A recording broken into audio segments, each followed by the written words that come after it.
Om Swastiastu. Pemirsa yang budiman, dalam kesempatan ini kembali saya hadir untuk menjawab satu lagi pertanyaan yang muncul yang ditujukan kepada saya. Siapakah yang menerima wahyu Tuhan? Apakah ada?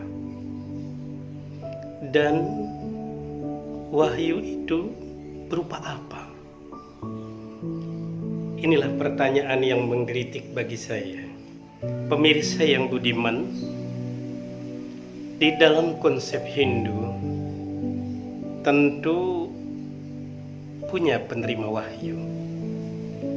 Penerima wahyu itu adalah orang suci tanpa noda. Dia disebut Maharsi. Pikiran Maharsi itu sangat suci. Perkataan, perbuatannya sangat suci. Pikirannya sangat suci sesuai dengan anjuran Pustaka Suci Weda. Dijelaskan, manah prasada saumyatwam maunam atma winigraha bahwa samsudir eti etat tapo manasam ucadi.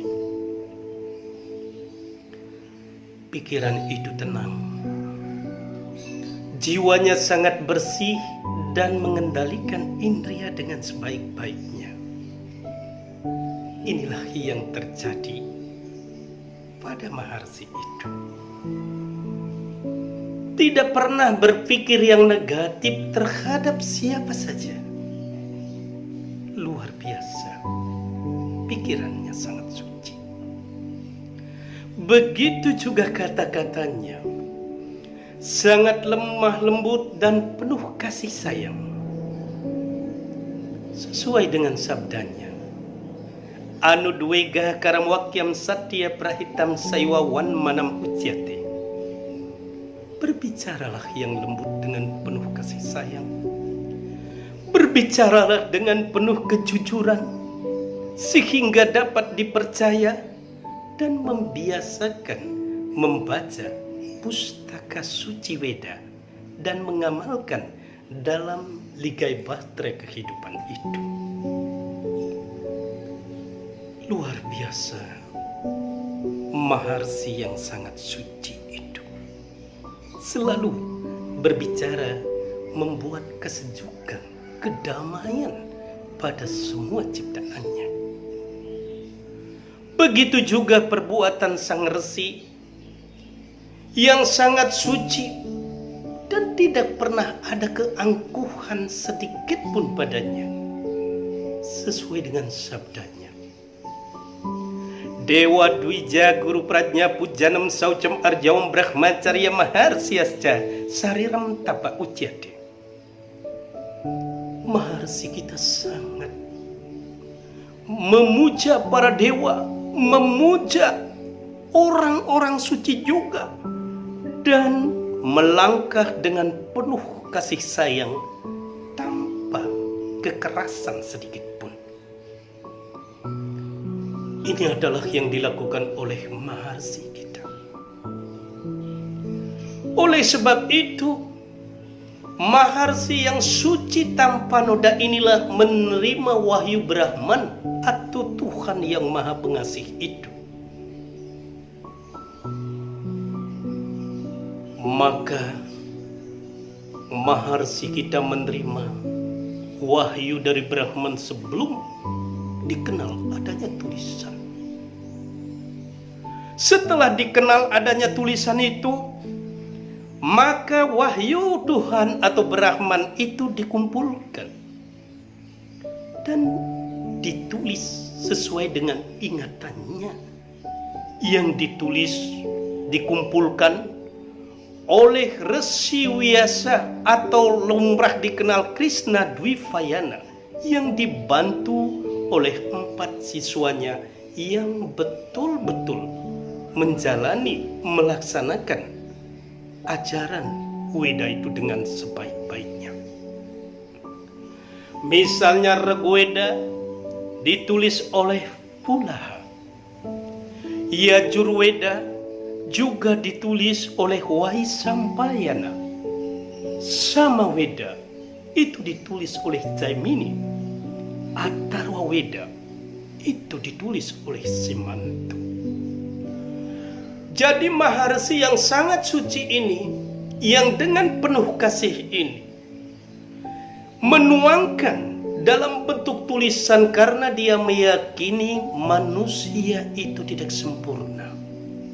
Tan ane wong ayu anulus, tidak ada manusia yang sempurna benar di dunia ini. Pasti ada kelupaan, kealpaan, maka perlu dibuatkan tulisan seperti itu. Itulah yang disebut Weda Samhita. Nah, di sini saya kembali menanggapinya. Apakah Weda itu, pengetahuan suci itu betul-betul wahyu Tuhan? Pemirsa yang budiman, tidak perlu lagi diragukan. Di dalam Manawa Dharma Sastra Sarga 2 Mantra 10, Strusti Wedo Wejeniu Dharma Sastram Tuai Semertih Dewarde Suami Mamsya Dabiam Narmohinir Babau. Seruti itu adalah Weda, Semerti itu adalah Dharma Sastra. Kedua pustaka suci ini adalah wahyu Tuhan yang tidak perlu diragukan lagi. Pemirsa yang berbahagia, khususnya Hindu, kita memiliki kitab suci atau pustaka suci yang dikenal dengan adalah Weda. Weda ini adalah wahyu Tuhan yang tidak perlu diragukan, yang diterima oleh Maharsi yang maha suci. Saya berikan satu contoh bahwa Maharsi kita itu adalah suci tanpa noda. Tatkala Maharsi Bharadwaja jalan-jalan di perbatasan antara pemukiman penduduk dengan hutan, dia mendengar suara kerubuk-kerubuk, yaitu pada sumur tua yang sangat dalam sekali. Pada saat itu sang resi menengoknya. Ternyata dia menemukan harimau yang perlu diselamatkan. Pada saat itulah sang resi menurunkan timba dan mengangkat kembali sampai ke permukaan. Harimau pun rupanya menyampaikan terima kasih kepada sang resi.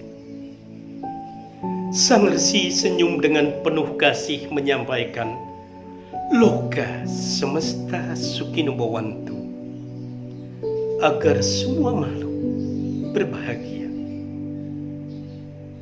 Betapa sucinya orang suci kita, yaitu seperti Maharsi sebagai penerima wahyu, yang pantas, yang patut kita jadikan suri tuladan, baik dari segi berpikir, berbicara maupun berkata, yang penuh kasih, tanpa menyakiti dan menyinggung perasaan orang lain. Itulah ajarannya yang penuh kasih, sehingga orang suci kita menyerukan kepada umat manusia, "Start the day with love." Awalilah hari ini dengan penuh kasih. Spend the day with love. Lewatilah hari kita dengan penuh kasih. Build the day with love. Isilah hari itu dengan penuh kasih. End the day with love. Akhirilah hari itu dengan penuh kasih. This is why dekat. Ini adalah jalan menuju Tuhan.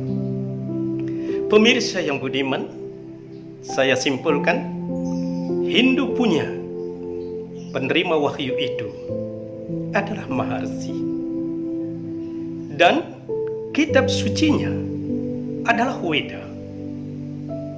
Karena itu, tatkala kita mendengar ucapan orang lain Apakah sifatnya menghina, melecehkan?